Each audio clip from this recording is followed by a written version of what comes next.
기도하시겠습니다.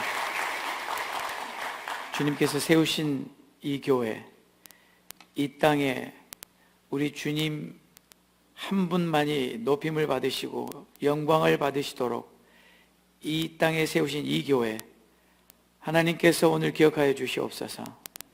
주님 오늘 우리에게 말씀하여 주시옵소서. 하나님이 이곳에 이 교회를 세우신 부르심을 온전히 다 이룰 수 있도록 성령님 역사해 주시옵소서. 우리의 마음의 눈과 귀를 열어주시고 주님 오늘 말씀하실 때 우리가 아멘으로 받게 하여 주시옵소서. 예수님의 이름으로 기도드립니다. 아멘. 목사님, 저는 감독님은 아니고 저는 노바디인데 저는 개인적으로 제가 우리 장 목사님을 원바디 사역을 통해서 뵙게 되고 뵈면 뵐수록 너무 좋은 분이고 제 마음이 끌리는 분이고 사실은 제가 마음속으로 흠모하고 존경하는 분입니다.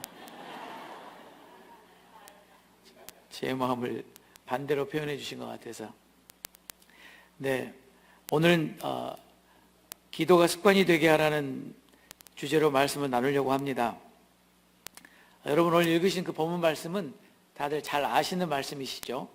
예수님께서 마지막 십자가에 돌아가시기 직전에 겟세마네에서 드리던 그 기도. 저는 이제 이 말씀이 저에게는 특별한 말씀인 이유 중에 하나는 제가 이제 매년 이스라엘을 가게 됩니다. 이스라엘을 가는데 특히 이제 감람산에 가면 항상 들리는 곳이 우리 주님께서 정말 오늘 성경에서 일어났던 이 장면이 바로 그곳에서 있었을 것이다라고 이렇게 우리가 추정하는 그곳에 가서 꼭 기도하는 시간을 갖습니다. 예수님께서 기도하셨던 그곳. 그런데 오늘 이 말씀이 특별히 우리에게 필요한 이유는 오늘 39절에 보니까 예수께서 나가사 습관을 따라 감람산에 가셔서 그곳에서 기도하셨다. 또 제자들을 그곳에 데려가셔서 예수님께서 항상 그곳에서 기도하시는 그 본을 보여주셨던 그런 내용입니다. 이제 이 말씀 우리가 조금 더 잘 이해하기 위해서 이 말씀에 이전에 있었던 말씀과 그 다음에 나오는 말씀을 잠깐 소개해 드리도록 하겠습니다. 예수님께서 지금 이 감람산에서 겟세마네라고 하는 곳에서 기도하시기 바로 전에 무슨 일이 있었냐면요, 예수님께서 베드로에게 굉장히 중요한 얘기를 하시는 장면입니다. 그게 누가복음 22장 31절 34절 말씀인데 제가 한번 소개하도록 하겠습니다. 예수님께서 시몬에게 이런 말씀하시죠. 시몬아 시몬아, 보라 사탄이 너를 밀가부르듯 하려고 요구하였으나 그러나 내가 너를 위하여 내 믿음이 떨어지지 않기를 기도하였다. 이런 말씀이죠. 예수님께서 베드로에게 경고하시는 장면입니다. 어떤 경고냐면 사단이 너를 밀가부르듯 하려고 너를 요청했다. 밀가부르듯 하다라는 말의 의미는 그 말 그대로 가지고 논다는 말이죠. 네. 그런데 참 이 말씀이 저에게는 충격적이기도 하고 또 한편으로 슬프기도 하고 안타깝기도 한 이유가 뭐냐면 베드로가 누굽니까 여러분? 베드로는 아시죠? 베드로는 예수님의 제자 중에서 그래도 대표적인 제자라고 할 수 있지 않습니까? 베드로가 위대한 고백을 했던 그 베드로 아닙니까? 주는 그리스도시요 살아계신 하나님의 아들이십니다. 그때 예수님께서 그것을 알게 하신 이는 너의 혈육이 아니고 하늘에 계신 하나님 아버지께서 너에게 이것을 알게 해주신 것이다. 그리고 이 반석 위에 교회를 세우리라고 하셨고 음부의 권세가 이기지 못하리라고 하셨던 그 말씀 기억나시죠? 그런 베드로입니다. 그런데 예수님께서 베드로에게 하신 말씀이 사단이 너를 밀가부르듯 하려고 청구했다. 이게 저에게 왜 충격이었냐면 첫째, 베드로는 사탄이 밀가부르듯 할 수 있는 대상이다. 이게 저에겐 충격이었던 거예요. 바꿔 말하면 저도 여러분도 사단이 밀가 부르듯 청구할 수 있는 그런 대상이라고 하는 사실입니다. 표정들이 어두워지시는 것 같아요. 그런데 이건 사실이죠. 사단이 베드로에게 할 수 있었다면 누구에게나 할 수 있다고 믿으십니까? 네. 그래서 저에겐 충격이었고, 그 다음에 충격은 뭐냐면, 사단이 예수님께 베드로를 밀가 부르듯 할 테니까 베드로 좀 내주세요 라고 요청했을 때 예수님께서 안 돼, 베드로는 내 수제자야, 안 돼, 이렇게 좀 막아주시면 안 되나요? 그러지 않으셨어요. 예수님은 그것을 허락하셨습니다. 그리고 예수님께서 베드로에게 말씀하시기를, 그러나 내가 너를 위해서 기도했다. 네 믿음이 떨어지지 않기를, 네가 믿음에서 떠나가지 않기를, 그 마귀의 시험에 넘어져서 네가 아예 이 길을 포기하지 않도록 내가 너를 위해서 기도했다. 그런 내용입니다. 그런데 베드로는 못 알아들어요. 여러분, 애들 키우면서 무슨 중요한 얘기해도 못 알아들을 때 있지 않습니까? 그럴 때 마음이 어떠세요? 네, 마음이 아프고 답답하죠. 베드로는 지금 예수님이 무슨 말씀하셨는지 못 알아듣고는 뭐라고 답변합니까? 주여, 나는 우리 주님과 함께 감옥에도 갈 것이고 죽는 데에도 가기를 각오했었는데 주님, 이게 무슨 말입니까? 그때 우리 주님이 진실을 말씀하세요. 베드로야, 네가 나랑 같이 감옥에 간다고? 네가 정말 나랑 같이 죽을 준비가 돼 있다고? 그런 거짓말 하지 말아라. 내가 속을 사람이 아니지 않냐.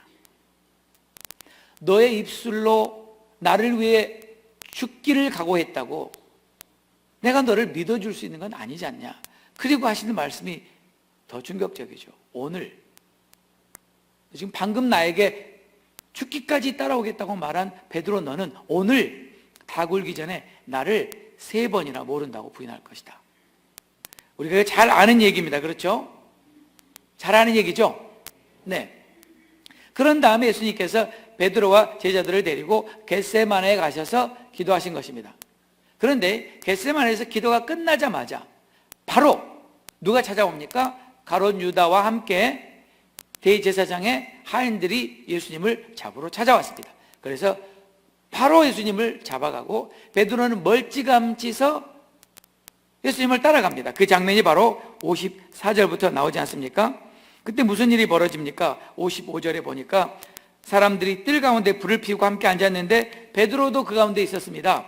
그때 한 여종이 베드로에게 말합니다. 이 사람도 예수와 함께 있었다.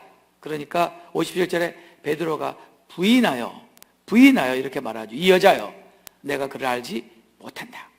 이렇게 첫 번째 부인합니다.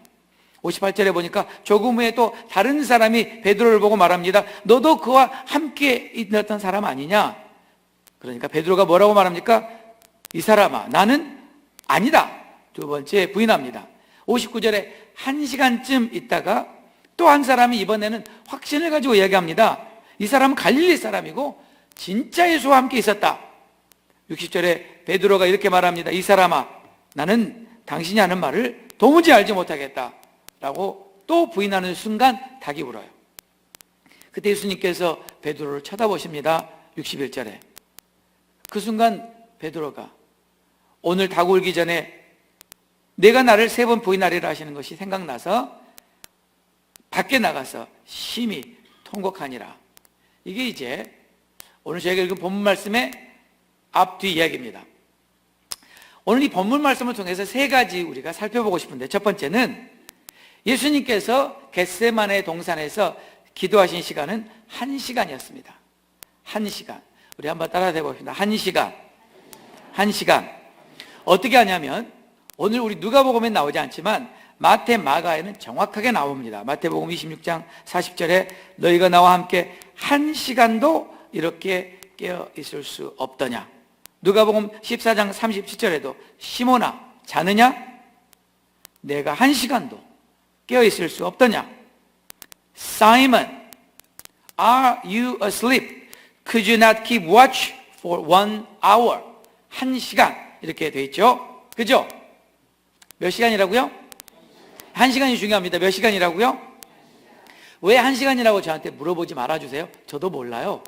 예수님께서 겟세마네 동산에서 1시간 기도하고 오셔서 제자들에게 하신 말씀이, 내가 1시간 동안 기도하고 와보니까 자고 있냐 너희들, 내가 자지 말고 기도하라고 그랬는데 1시간도 못 참냐 너희들, 그 말이거든요. 네. 두 번째, 예수님께서 겟세마네에서 3번 기도하셨는데 그 3번 무엇을 위해 기도하셨냐면 똑같은 내용을 기도하셨습니다. 그 내용은 여러분이 잘 아시는 것처럼 내 뜻대로 하지 마시고 아버지의 뜻대로 이루어 주시옵소서라는 기도였습니다.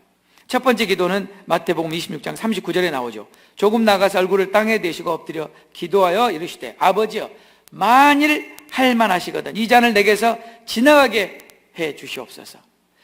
하나님 아버지 하실 수만 있다면 이 고난을 제가 피할 수 있게 해주십시오. 그러나 내 뜻대로 하지 마시고 아버지의 뜻대로 하시옵소서라고 기도합니다.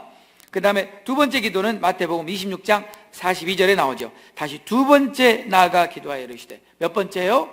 두 번째. 똑같이 기도하십니다. 내 아버지여 만일 내가 마시지 않고는 이 잔이 내게서 지나갈 수 없다면 아버지의 뜻대로 되기를 원합니다.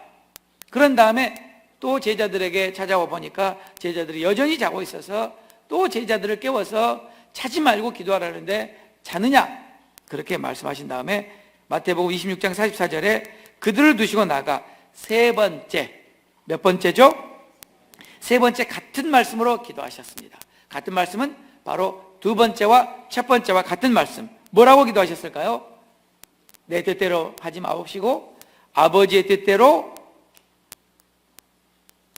하옵소서, 이렇게 기도했죠. 세 번째는 예수님께서 자고 있는 제자들을 깨우시면서 하시고 싶었던 말씀이 뭔가, 그것은 시험에 들지 않으려면 깨어서 기도해야 한다. 우리 한번 따라서 해보겠습니다. 시험에 들지 않으려면 깨어서 기도해야 한다. 네, 마태복음, 마가복음 모두 한 번씩 기록하고 있습니다. 시험에 들지 않게 깨어 기도하라. 그러나 누가복음은 2번이나 기록합니다. 오늘 저희가 읽은 본문은 2번이나 말씀하시는데, 처음에 예수님께서 제자들을 늘 하시던 대로 겟세마네 동산에 가셔서 기도하시기 전에 제자들에게 신신당부하는 거예요.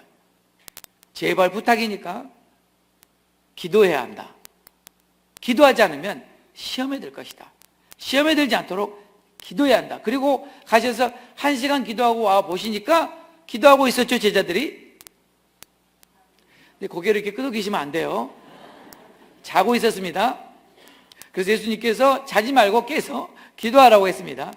참, 어디 가나 성도들은 다 똑같은 것 같아요. 저희 교회도 제가 가끔 좋으나 안 좋으나, 듣나 안 듣나, 왜냐하면 앉아서 듣는 척 하면서 딴 생각을 하지 않습니까? 그래서 제가 가끔 반대로 물어보면 어떤 사람을 아멘까지 하려고 그래요. 그래서 네, 예수님께서 누가복음 2번이나 말씀하시는데 기도하러 가시기 전에 신신당부하시고, 그러니까 잘 들으셔야 합니다. 제 질문을 잘 들으셔야 합니다. 그런 다음에 기도하시다 오셔서 자고 있는 모습을 보고 너무 안타까우셔서 예수님이 내가 자지 말고 기도하라고 그랬는데 어찌하여 자느냐, 그렇게 말씀하시고 시험에 들지 않게 일어나 기도해라. 앉아있으면 졸릴 거 아니냐, 일어나서 기도해라, 이렇게 말씀하시는 장면이 나오죠. 어쨌거나 여기서 저는 굉장히 중요한 짚고 넘어가야 될 부분이 하나가 있다고 생각하는데, 그게 뭐냐면요, 여러분 제자들이 다 같이 잤거든요. 네, 베드로만 잔 게 아니고 다 같이 잤습니다. 근데 예수님께서 다른 제자들에게 나무라신 게 아니라 베드로를 나무라세요.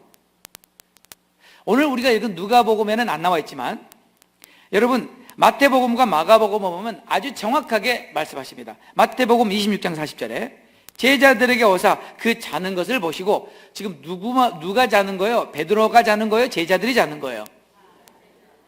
대답 잘 하셔야 됩니다. 네, 다 잤습니다. 베드로만 잔 게 아니라 다 잤습니다. 근데 예수님은 다른 제자들에게는 말씀 안 하셨어요. 베드로에게 말씀하셨어요. 26절 40절에 베드로에게 말씀하시되, 베드로에게 말씀하시되, 베드로야. 그 다음에 마가복음 14장 37절에 보면 돌아오사 제자들이 자는 것을 보시고, 지금 제자들이 다 자고 있는데 예수님은 베드로만 깨우세요. 베드로에게 말씀하시되, 시몬아, 시몬아, 사이먼, 자느냐? Are you asleep? 질문하겠습니다. 다 잤죠? 베드로만 잔 게 아니라 다 잤잖아요. 그러면 예수님은 다른 제자들에게도 말씀을 하셔야 했을 텐데 왜 유독 베드로에게 이 말씀을 강조해서 말씀하셨을까요? 왜 그랬을까요? 우리가 방금 살펴봤지 않습니까? 마귀가 베드로를 공격하려고, 마귀가 베드로를 밀가부르듯 하려고 요청했는데 베드로는 모르고 있는 겁니다. 근데 누구는 알아요? 예수님은 아시는 거예요. 그래서 예수님께서 미리 베드로에게 경고해 주신 거죠. 베드로야, 내 말 잘 들어라.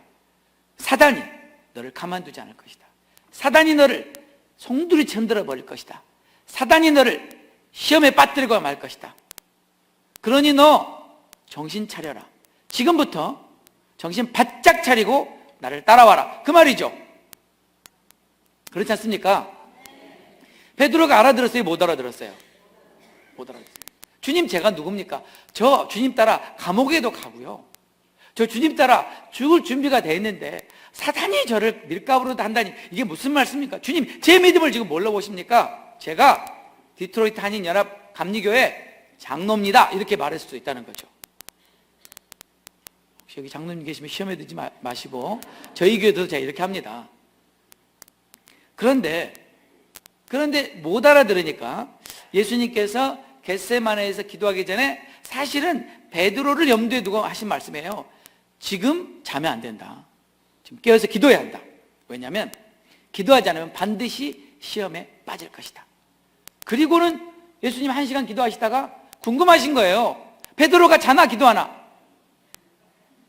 1시간 기도하시다가 일어나서 와서 본 거예요. 봤더니 뭐하고 있었죠? 이런, 베드로, 내가 뭐라고 말했냐? 너 자지 말고 기도하라 그랬지.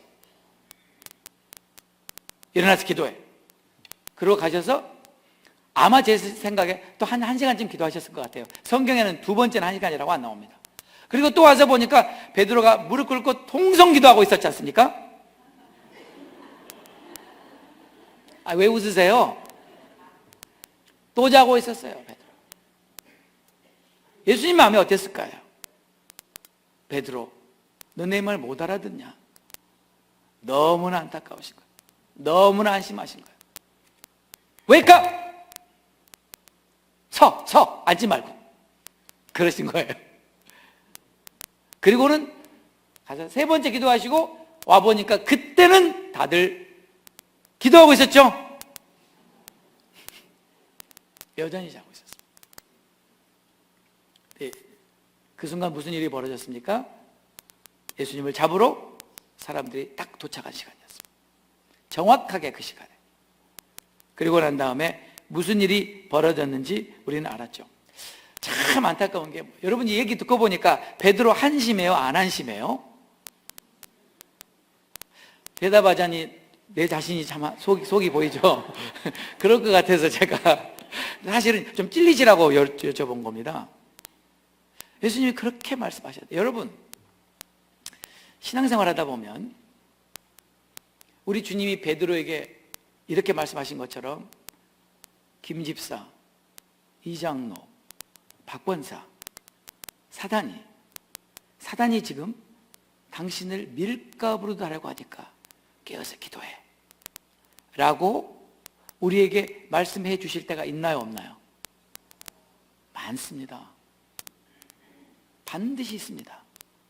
그때 우리는 그 주님의 권면, 그 주님의 사인, 그 주님의 내적인 음성, 또는 목사님을 통해서, 또는 주위의 신앙의 선배들을 통해서 그것을 알게 해주실 때, 우리가 그것을 못 알아듣고 기도하지 않았을 때 무슨 일이 벌어졌는지 우리는 아마 다 알 거예요. 여러분 그런 경험 없으세요? 자다가 새벽 3시에 벌떡 일어난 적 있습니까? 없습니까? 반드시 있습니다. 왜 새벽 3시에 잘 자고 있는데 주님이 벌떡 깨우시는 거예요? 어쩌면 그렇게 잘하시는지. 근데 일어나서 우리는 기도하죠? 그냥 잡니다. 그리고 나서 일이 터지고 나서 그 순간 깨달아지죠. 그때 주님이 기도하라고 깨우셨었구나. 그런 적 있습니까? 없습니까? 근데 too late이죠, 그때는. 그렇습니다. 우리 주님은 우리가 기도하지 않으면 반드시 시험에 닥칠 걸 아십니다. 그리고 우리 인생에 있어서 마귀는 반드시 우리를 시험하러 올 것을 아십니다. 그런데 베드로는 기도하지 못했어요.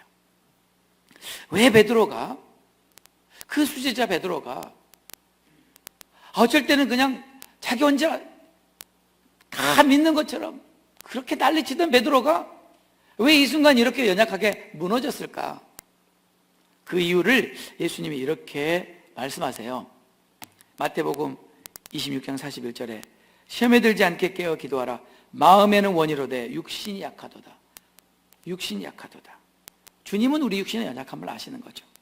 마가복음 14장 38절에도 시험에 들지 않게 깨어 있어 기도하라. 마음에는 원이로되 육신이 약하도다.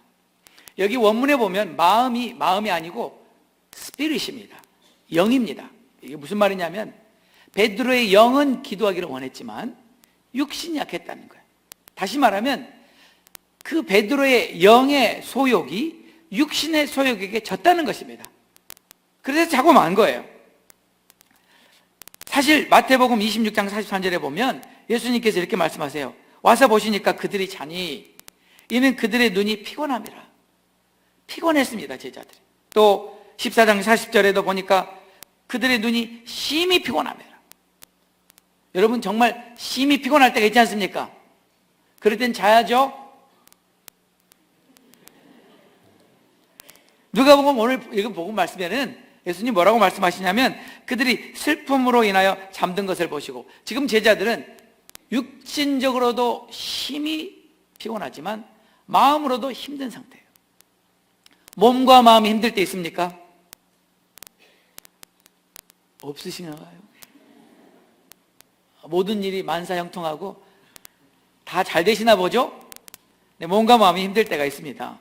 그런데 궁금한 사실은 뭐냐면 왜 하필이면 예수님께서 베드로에게 자면 안 돼, 깨어서 기도해 라고 했을 때 베드로는 지쳐있고 베드로는 이렇게 힘든 상태였을까요? 왜 이렇게 타이밍이 안 맞을까요? 좀 거듭하고 좀 정신 바짝 차릴만 하고, 네, 성령 충만하고. 오늘 이렇게 성가대 찬양이 너무 은혜스럽지 않습니까? 저 은혜가 되더라고요. 네, 이럴 때 기도하라 그러면 기도할 수 있잖아요. 가장 기도할 악조건입니다. 지금 기도하기가 가장 힘들 때 왜 주님은 하필 이때 기도하라고 하시나? 그걸 우리는 역으로 생각해야 합니다. 왜 그러냐면 사단은 우리가 가장 연약할 때, 우리가 가장 기도하기 힘들 때 우리를 공격한다는 사실입니다. 예수님 이거 말씀하시는 거죠. 그래서 베드로는 결국 가장 기도해야 할 그 시간에 기도하지 못했어요. 왜요? 그때를 사탄이 알고 공격했기 때문입니다. 우리의 삶에, 우리 신앙생활에서 우리가 가장 연약할 때, 가장 vulnerable 할 때 그 기회를 마귀는 놓치지 않고 우리를 집어 삼키려고 하는 것입니다. 베드로는 그걸 경험한 거예요. 처절한 실패를 경험한 거예요. 주님이 기도하라고 그렇게 당부하셨을 때 알아들어야 했는데 못 알아듣고 나서 이 모든 일이 다 끝나고 나서 생각해 보니까 너무나 비참하고 너무나 후회가 되는 거예요. 내가 기도했어야 되는데, 그때 기도했어야 되는데. 베드로는 이게 한이 맺혔을 겁니다. 내가 기도했더라면 나는 마귀의 시험을 이길 수 있었을 텐데, 나는 정말 마귀의 놀이개감이 되고 말았어요. 예수님께서 3번 기도하시면서 3번이나 깨어서 기도하라고 그랬는데 무시했더니 베드로가 3번 부인하는 거예요. 그것도 여종에게. 말도 안 되는 거예요. 여러분, 신앙생활 하다가 내가 주님을 부인한 것 같은 마음 들 때 없으십니까? 베드로는 이 사건을 평생 잊을 수가 없었어요. 그래서 베드로는 이 아픔을 가지고 그 훗날 베드로 전서 5장 8절을 기록하면서 이렇게 썼습니다. 근신하라, 깨어라, 너희 대적 마귀가 우는 사자같이 두루다니며 삼킬 자를 찾나니. 베드로가 이 글을 적을 때는, 이 말씀을 기록할 때는 과거의 그 아픔이 악몽처럼 되살아나는 거예요. 그렇지 않겠습니까? 본인이 경험했기 때문에 우리들에게 경고하는 거예요. 근신하십시오. 깨어 있어야 합니다. 왜냐하면 우리의 원수 마귀가 우리를 가만히 두지 않기 때문입니다. 원수 마귀는 우는 사자와 같이, 우는 사자 아십니까 여러분? 우는 사자 아세요? 제가 이 말씀을 약간 4, 5년 전에 이 말씀을 제가 한 달을 집중적으로 연구한 적이 있습니다. 왜 베드로는 우는 사자와 같이라는 표현을 썼을까? 그래서 제가 사자에 대해서 연구를 해서 제가 사자 박사가 됐습니다. 제가 아주 그냥 파버렸습니다. 이 사자에 관한 모든 자료를 구한 다음에 왜 베드로는 우는 사자라고 했을까? 그리고 제가 너무나 충격을 받은 거예요. 여러분, 사자가요, 우습게 보시면 안 됩니다. 한 가지만 말씀드리면, 제가 그 사자의 그 기가 막힌 짐승을 잡아먹는 그 과정을 보면서 제가 소름이 끼쳤던 것을 한 가지 소개해 드릴게요. 사자가 말이죠, 먹이를 먹기 위해서 짐승들은 떼를 지어서 놀지 않습니까? 떼를 지어서 노는데 사자는 숨어서 그 짐승 떼들을 몰래 관찰하는데 얼마나 오랫동안 관찰하냐면요, 며칠이고 관찰합니다. 그런데 사자가 숨어서 자기를 보고 있다는 것을 이 짐승들은 모릅니다. 사자는 어느 정도 면밀하게 관찰하냐면 그 짐승들의 하루의 일과를 자세히 관찰합니다. 언제 뭐하러 어디를 가는지를 자세히 관찰합니다. 정말 소름 끼치는 일입니다. 그리고 언제 공격하면 가장 먹이를 쉽게 먹을 수 있는지를 잘 계산한 다음에 그 기회가 오면 놓치지 않고 가서 짐승을 덮치는 거예요. 놀랍지 않으신가요? 제가 그것을 보면서 너무나 소름 끼쳤던 게 지금 그런 마귀가 날 보고 있네. Yes. 여러분, 종종 아무도 안 본다고 생각하시죠? 아니신가요? 아니, 아무도 안 본다고 생각할 때 있지 않나요? 나 혼자 있다고 생각할 때 있습니까? 없습니까? 그때 여러분이 혼자 있는 게 아니고 마귀는 여러분이 혼자 있을 때 가장 여러분을 덮치기 좋은 때라는 걸 알고 그 순간 집중적으로 여러분을 관찰하고 있는 사실. 제가 이거를 사자를 공부하며 알았어요. 이거 제가 어렵게 공부한 건데 여러분에게 그냥 가르쳐 드리는 거예요. 베드로가 왜 마귀가 우는 사자와 같이 삼킬 자를 찾으며 두루다닌다는 것을 제가 사자를 공부하면서 정말 소름 끼치게 알았다는 거예요.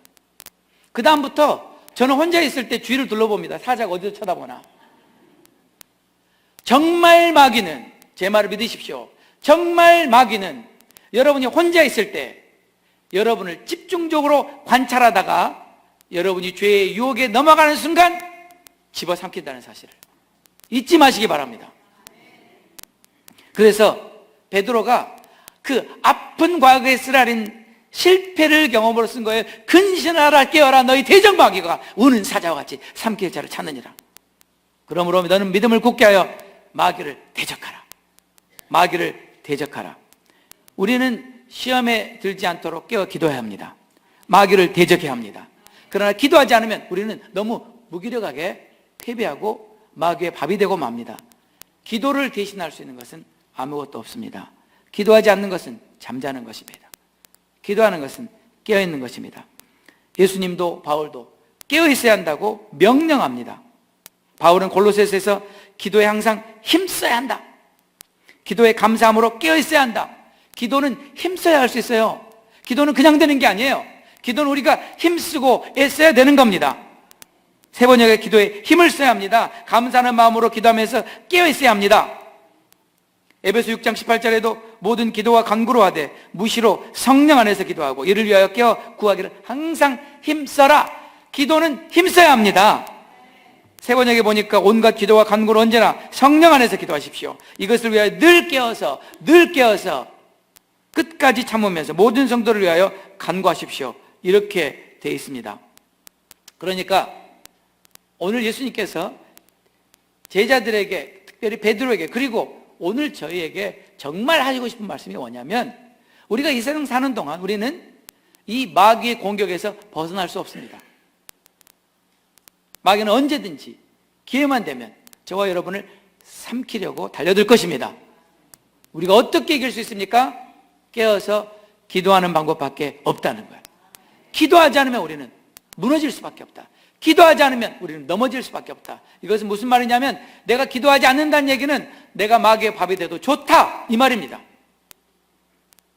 여러분, 마귀의 밥이 되고 싶으시지 않으시죠? 질문이 좀 어렵네요. 근데 정말 마귀에게 지고 나면 너무 기분 언짢고, 표현이 죄송한데 기분 너무 더러울 때 있지 않습니까? 내가 지지 말았어야 되는데 져버린 거 알았을 때 얼마나 분하고 원통합니까? 그러니 여러분, 그러지 않으려면 어떻게 해야 될까요? 깨어서 기도해야 되겠죠? 기도하실 거죠? 아멘. 여러분, 아멘. 주님이 다 들으셨다고 믿으시면 아멘. 아멘. 네. 그런데 여러분, 기도를 언제 하면 가장 좋을까요? 예수님은요, 새벽 미명에 언제나 습관처럼 기도하셨습니다. 근데 제가 이제 궁금한 게 한 가지 있는 거예요. 궁금한 게 뭐냐면, 여러분, 예수님은 하나님의 아들이시잖아요. 예수님은 기도하지 않으셔도 하나님께서 다 알아서 잘 해주실 것 같죠?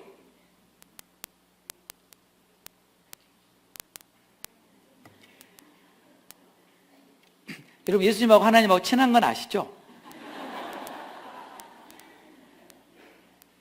제가 궁금한 게 뭐냐면, 예수님이 뭔 기도할 게 있으셔서 날마다 새벽에 그렇게 기도하시고 철야 기도하시고 금식 기도하시고, 아니 예수님은 뭐 기도할 게 있어서 그렇게 기도하셨을까? 다른 건 다 관두고라도 매일 새벽에 나가서 뭔 기도하셨을까? 궁금하지 않으세요? 여러분, 예수님도 저와 여러분과 똑같은 연약한 육신을 입고 오셨어요. 그분도 우리와 똑같이 피곤하셨어요. 그분도 우리와 똑같이 힘드셨어요. 그분도 우리와 똑같이 시험을 받으셨어요. 근데 우리와 예수님의 차이는, 예수님은 그 시험을 이기시고 죄가 없으시다고 성경에 기록하고 있습니다. 근데 우리는 시험이 오면 시험을 환영하고 기뻐하고 가슴으로 품어버리죠? 그 차이죠. 왜 예수님은 시험을 이기셨는데 저와 여러분은 이길 때도 있지만 이길 때도 있죠? 아멘? 가뭄에 콩나듯이? 근데 질 때도 많죠? 궁금하지 않으세요? 왜 나는 시험에 질까? 예수님이 이기셨는데 왜 그랬죠? 예수님은 매일 시험에 들지 않도록 기도하셨던 거예요.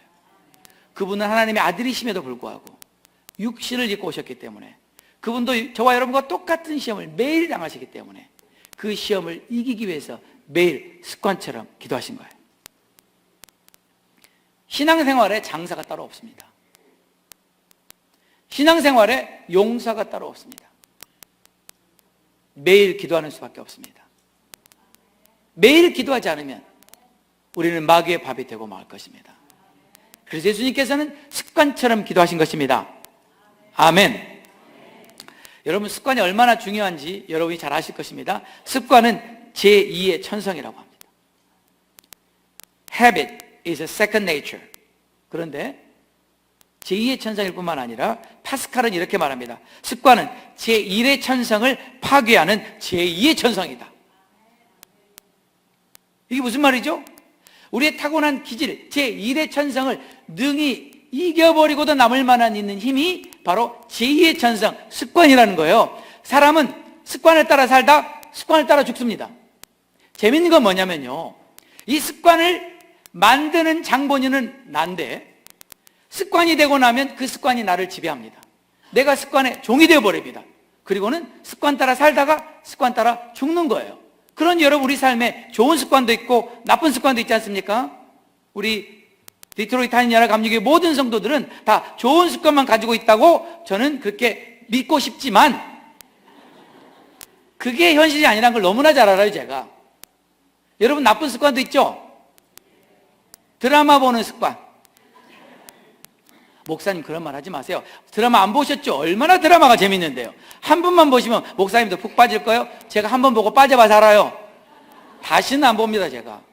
세상에, 제가 그것도, 그러니까 여러분, 애시당초 유혹을 이해해야 되는데 제가 그때 깨어서 기도하지 않은 바람에 제 아내의 유혹에 넘어간 거예요.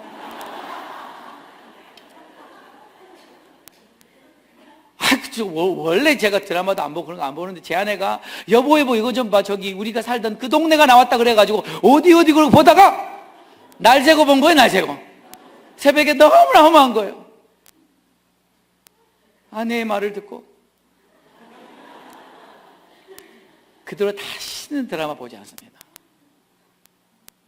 한 번 속는 걸로 충분하지 않습니까? 여러분, 우리에게 나쁜 습관 있죠? 있죠? 그런데 여러분, 예수님께서 우리에게 남겨주신 한 가지 습관이 있어요. 두 가지도 아니고. 그게 뭐죠? 기도의 습관. 우리 1시간의 법칙을 다 같이 보도록 하겠습니다. 1시간의 법칙 보여주세요. 다 같이 읽겠습니다. 시작. 네, 다음 보겠습니다. 벤자민 프랭클린을 들어보셨나요? 네. 성만 다르죠, 저랑. 미국을 대표하는 사상가, 작가, 발명가, 정치인입니다. 그런데 벤자민은 정규교육을 2년밖에 못 받았습니다. 17명의 형제 중에 하나로 태어나서 15번째. 그는 초등학교 2학년까지밖에 못 다녔어요. 생계를 위해서 아버지를 도와서 양초, 비누 제작하는 일을 했던 사람입니다. 그런데 다음 페이지, 그 벤자민 프랭클린을 마르크스는 훌륭한 경제학자라고 칭송했고, 또 데이비드 휴먼, 신세계 최초의 철학자다, 또 문필가라고 그렇게 칭찬했습니다. 그가 미국 건국의 아버지이자 위대한 사상가가 될 수 있었던 이유는 바로 1시간의 법칙입니다. 따라서 1시간의 법칙. 1시간의 법칙. 자, 이 1시간의 법칙을 알고 싶은 분만 아멘 해보세요. 네, 싫으신 분은 그냥 가만 계세요. 네, 다음 페이지. 어떤 일이든 매일 하루 몇 시간요? 몇 시간요? 아까 예수님께서 몇 시간 기도하셨다고요? 1시간씩 꾸준히 하는 것입니다. 그러면 일주일에 총 5시간씩 투자하는 겁니다. 몇 시간 투자한다고요? 월, 화, 수, 목, 금 5일간만 투자하고 토요일, 일요일은 열심히 가정과 교회를 섬기시라, 그 말입니다. 다음 페이지. 다음입니다. 네, 여러분, 벤자민 프랭클린이 결국 어떤 삶을 살았는가에 대해서 저렇게 나와 있죠. 아주 바쁜 가운데서도 매일 낮 12시부터 1시까지는 독서하는 시간으로 삼았습니다. 다른 형제들이 점심 식사하고 그리고 노는 시간에도 그는 열심히 독서했습니다. 그 다음, 적어도 하루 1시간, 여유가 좀 생길 때는 2시간 가까이 책을 읽었다. 1시간을 읽을 수 없는 날도 있었지만 그래도 최대한 짬을 내서 책을 읽었다. 그런 다음에 벤자민 프랭클린이 자서전에서 이렇게 말합니다. 이 습관은 내 평생의 습관이 되었고 성장의 밑거름이 됐다. 이 습관이 어떻게 됐다고요? 평생의 습관이 됐다. 평생의 습관이 되었다. 그 다음 보겠습니다. 이 벤자민 프랭클린의 1시간 법칙을 벤치마킹한 사람이 있습니다. 바로 워런 버핏. 누군지 아시죠?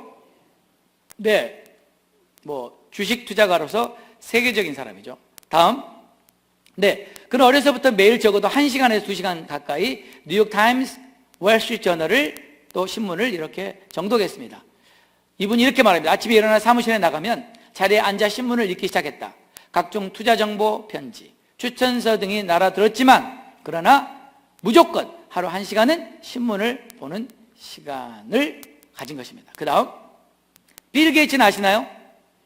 네, 오늘 제가 부자들 얘기 말해서 죄송한데 저 사람들이 왜 부자가 됐을까 저는 잘 모르지만 빌 게이츠가 하는 얘기 좀 들어보겠습니다. 어려서부터 꾸준히 실천하고 있는 2가지 습관이 있습니다. 몇 가지 습관이요? 저분은 습관이 2가지밖에 없어요. 하나는 낮잠 자는 습관 10분, 그리고 또 하나는 1시간 법칙에 맞춘 독서. 다음, 매일 적어도 1시간의 독서로 일주일에 1권, 연평균 50권의 독서를 소화합니다. 빌 게이츠가 스스로 말합니다. 오늘의 나를 있기에 한 것은 매일 조금씩이라도 독서하는 습관이다.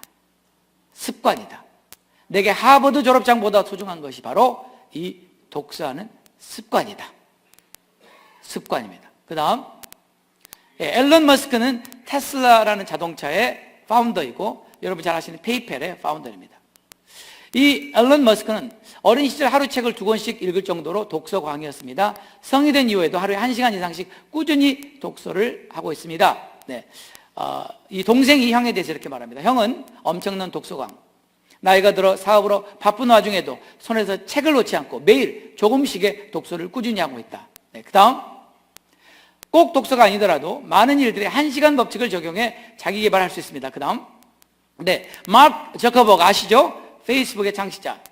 이 사람도 매년 새로운 목표를 1시간의 법칙에 맞춰서 실천합니다. 하루 1시간 중국어 배우기, 하루 1시간 독서하기, 그래서 2주에 1권 새로운 책 읽기, 하루 1번 1마일 달리기, 이런 등등 하루 1시간 법칙을 적용합니다. 그 다음, 체스 선수 조시어도 마찬가지입니다. 그 다음,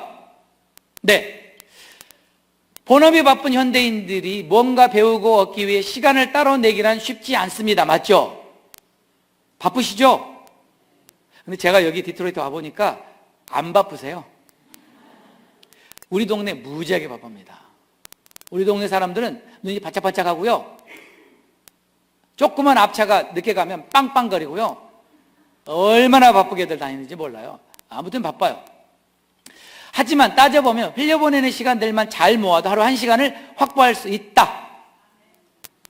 있습니까? 없습니까? 이런 부스러기 시간들을 꾸준히 주워 모아 내게 꼭 필요한 일을 배우고 실천한다면 우리는 엄청난 일을 해낼 수 있다. 아멘. 아멘.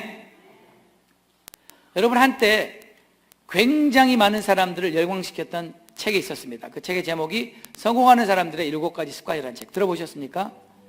스티븐 코브. 정말 베스트셀러가 됐죠. 성공한 사람들에게는 이런 7가지 습관이 있다는 거예요.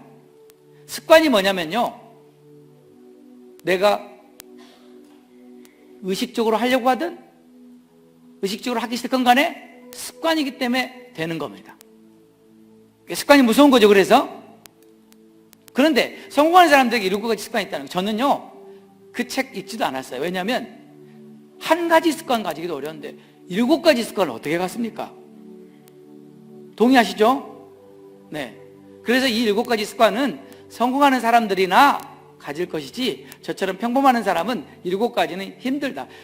아까 빌 게이츠도 2가지밖에 습관이 없다고 그러는데 2가지로도 성공하는데, 아멘. 7가지씩이나 그렇게 가지, 바쁜 세상에.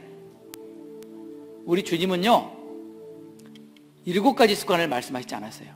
우리 주님이 지상에 계시는 동안 제자들에게 딱 한 가지 습관을 가르쳐 주셨어요. 왜요? 이 한 가지 습관만 되면 다 되는 겁니다. 그게 바로 기도하는 습관이었어요. 기도가 습관이 되게 해라. 기도가 습관이 되게 해라. 제가 이제 이 말씀에 너무 도전을 받았어요, 제가. 그래서 어떻게 하면 우리 교인들을 또 이렇게 제가 저희 교인들을 잘 볶아요. 왜냐면 우리 주님이 목회 초기에 저에게 가르쳐 주셨어요. 성도들이 기도하게 해야 한다. 성도들은 기도하지 않으면 반드시 시험에 들게 되니까 어떻게든지 기도하게 해라. 그래서 저는 교회 시작해서 지금까지 기회만 되면 성도들 기도하게 합니다. 기도하지 않는 죄송합니다. 꼴을 못 봅니다, 제가. 감사합니다. 웃어주셔서. 그런데 제가 이 말씀을 받은 다음에 견딜 수가 없는 거예요. 우리 성도들에게 내가 줄 수 있는 가장 최고의 선물이 있다면 이들 평생의 기도가 습관이 되게 하는 것이지 않을까. 그래서 제가 더 연구를 해보니까 기가 막힌 사실을 발견한 거예요. 그게 뭐냐면 과학자들이 연구를 한 겁니다. 뇌과학자들, 심리학자들, 여러 과학자들이 연구를 했는데 사람이 무엇이든지 66일을 매일 반복하면 습관이 된다는 거예요. 며칠이요? 그게 저에게 복음이었습니다. 66일을 하면 습관이 된다. 해야 되겠다. 그래가지고 제가 우리 교인들한테 66일 특별 새벽 기도!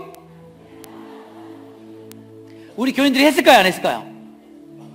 저희 교회 역사사상 가장 많은 사람들이 새벽 기도 하는데, 사실 저희 교회 교인 수가 별로 안 되거든요. 저희 교회는 좀 작은 교회예요.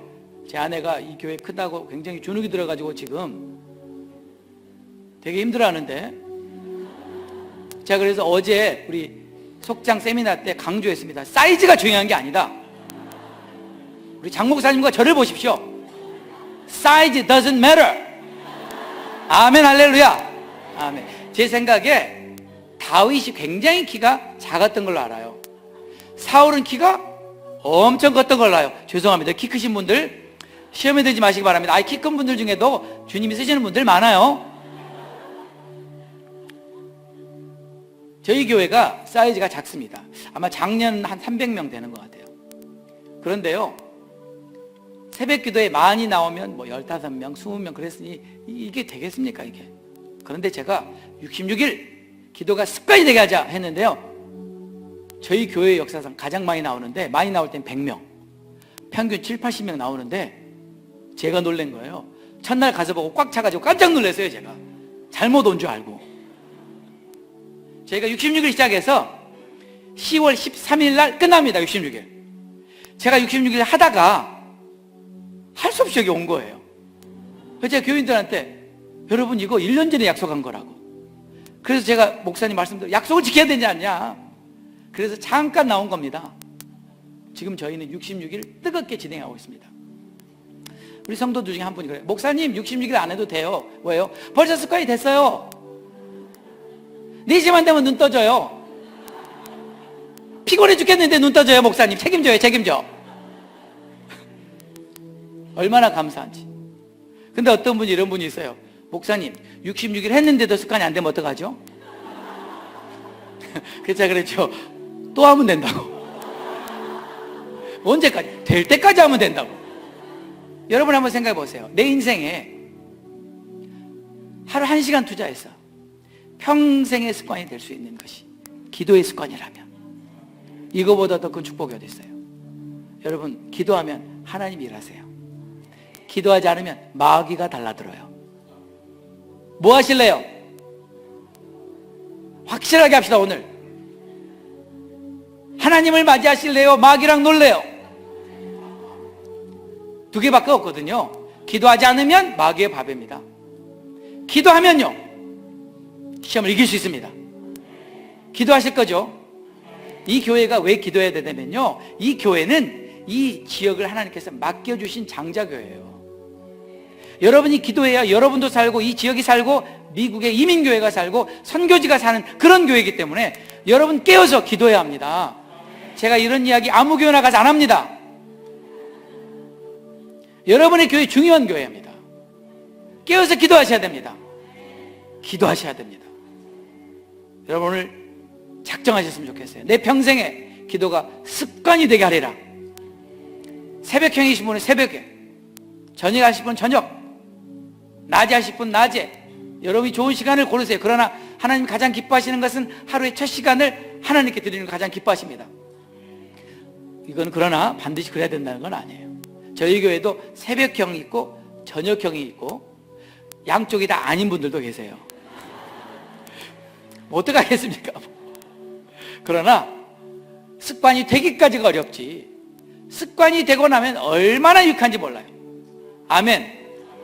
우리 디트로이트 한인연합 감리교회는 평생의 기도가 습관이 되게 할 것을 믿습니다. 아멘. 기도하겠습니다. 주여, 이 교회가 그런 교회 되게 도와주시옵소서. 내 집은 만민을 위해 기도하는 집이라고 말씀하신 주님, 디트로이트 한인학 감리교회 기도하는 교회로 세워주셨습니다. 이 성도들, 기도하는 성도들 되게 도와주시고 평생의 기도가 습관이 되게 하여 주시옵소서. 예수님의 이름으로 기도드립니다. 아멘. 목사님 감사합니다. 우리 박수로 한번 감사의 마음을 좀 고백할게요. 아멘.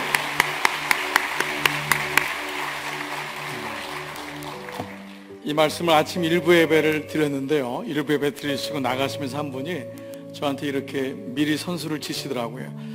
목사님, 저는 목사님이 66일 기도 그거 안 하셔서 너무 감사해요, 그러시더라고요. 그래서 제가 미리 하지 못하게, 그 1부 때 목사님도 하실 줄 믿습니다 이러시더라고요. 그래서 제가 아멘을 아직 안 했어요. 그래서 여러분 좀만 기다려 보시기 바랍니다. 우리는 66일보다는 660일 이 정도 해야 되지 않을까. 굉장히 근심스러운 또 얼굴이 다음 주에 기대하시라. 자, 하여간 중요한 거는 목사님 말씀하신 것처럼 우리가 기도해야 된다는 사실, 그렇죠? 그래서 어떻게든지 우리 속회별로, 교구별로 정말 이 기도의 마음들이 모아지면 좋겠어요. 정말 그랬으면 좋겠어요. 우리가 이 성전 앞두고도 이제 우리 11월 20일 날 추수감사절을 성전 입당 예배로 정했어요.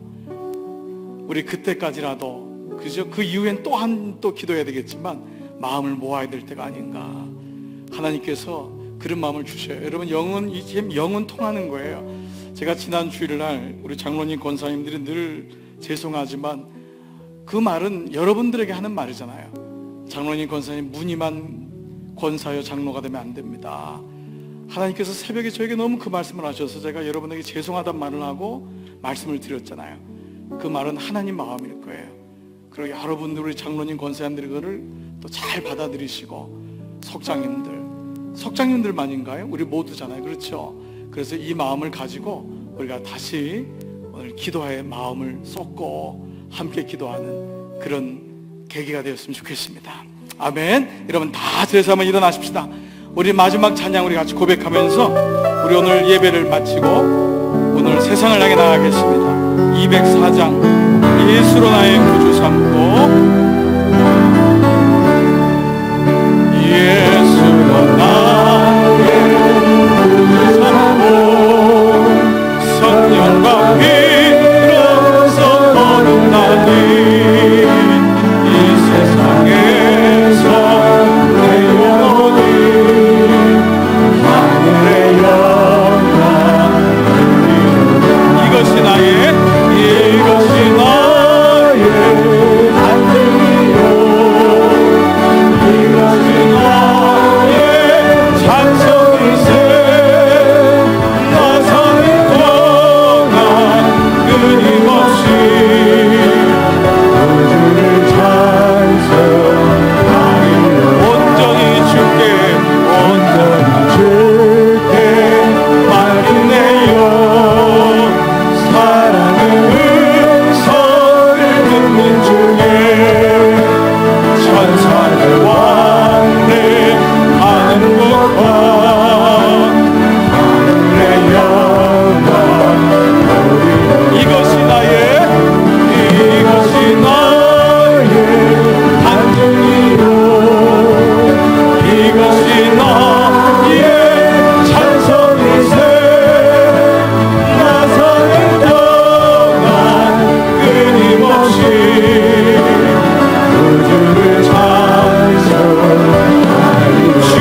우리를 구원하신 예수 그리스도의 그 구원의 은총과 하늘아버지 하나님의 놀라우신 함께하심 그 사랑과 성령님 내주하시고 우리가 사탄에게 하나님 먹잇감으로 내어놓을 때마다 그가 우리를 우는 사자처럼 쫓을지라도 우리에게 기도하게 하시고 강권하시며 깨닫게 하시며 하나님 기도의 영을 주시는 그 은총이 오늘 사랑하는 귀한 목사님 통하여 주신 말씀을 내 말씀으로 삼고 하나님 오늘 세상을 향해 가정을 향해 직장을 향해 나가는 모든 종들 머리마다 특별히 하나님 속장 세미나로 함께 세우시는 속장님들 한 분 한 분 위에 그들의 사역과 가정 위에 특별히 귀한 장로님들 교구장님들 위에 귀한 장로님들 위에 하나님 몸된 교회 위에 이제로부터 영원토록 함께 하시기를 간절히 축원하옵나이다. 아멘.